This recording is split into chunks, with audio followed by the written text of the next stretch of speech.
श्रापित हॉस्टल का कमरा 13। शहर से थोड़ा दूर एक पुराना कॉलेज था। उस कॉलेज का हॉस्टल बहुत बड़ा था, लेकिन उसमें एक कमरा ऐसा था जिसके बारे में सभी छात्र फुसफुसाकर बात करते थे। कमरा नंबर 13। कहा जाता था कि वो कमरा श्रापित है। जो भी उसमें रात बिताता है उसके साथ कुछ न कुछ अजीब जरूर होता है।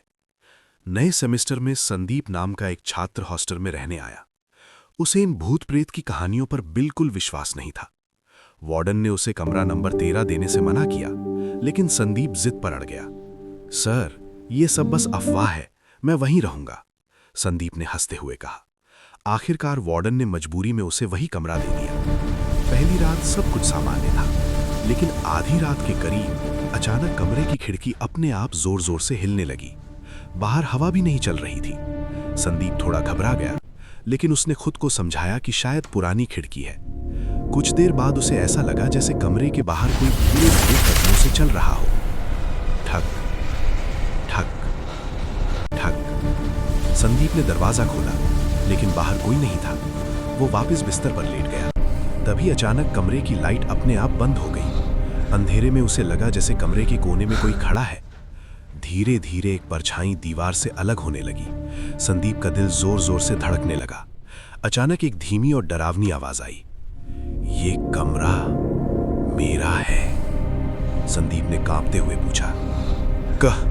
कौन है वहां? कोई जवाब नहीं आया, लेकिन अगले ही पल उसे ऐसा लगा जैसे कोई उसके बिल्कुल पीछे खड़ा है। उसने पीछे मुड़कर देखा और उसका खून जम गया। एक लड़की की आत्मा उसके पीछे खड़ी थी। उसके लंबे बिखरे बाल थे, आंखें बिल्कुल सफेद और चेहरा बेहद डरावना। उसके कपड़ों पर पुराने खून के निशान थे। लड़की धीरे धीरे संदीप के पास आने लगी। तुम यहाँ क्यों आए हो? उसने फुसफुसाकर कहा। संदीप डर के मारे दरवाजे की ओर भागा, लेकिन दरवाजा अपने आप बंद हो गया। तभी कमरे की दीवार पर पुराने खून से लिखा हुआ दिखाई दिया, यहाँ से कोई वापस नहीं जाता। संदीप जोर जोर से दरवाजा पीटने लगा। अचानक कमरे का तापमान बहुत ठंडा हो गया। उसकी सांस से धुंध निकलने लगी। लड़की की आत्मा बिल्कुल उसके सामने थी। उसने धीरे से कहा, कई साल पहले इसी कमरे में मेरी हत्या हुई थी, और तब से जो भी यहाँ आता है वो मेरा साथ देता है। इतना कहते ही कमरे के चारों तरफ अजीब अजीब परछाइयां दिखने लगी। ऐसा लग रहा था जैसे कई आत्माएं वहां घूम रही हैं। संदीप की आंखों के सामने अंधेरा छाने लगा। सुबह जब हॉस्टल के छात्र कमरे के पास पहुंचे तो दरवाजा खुला हुआ था।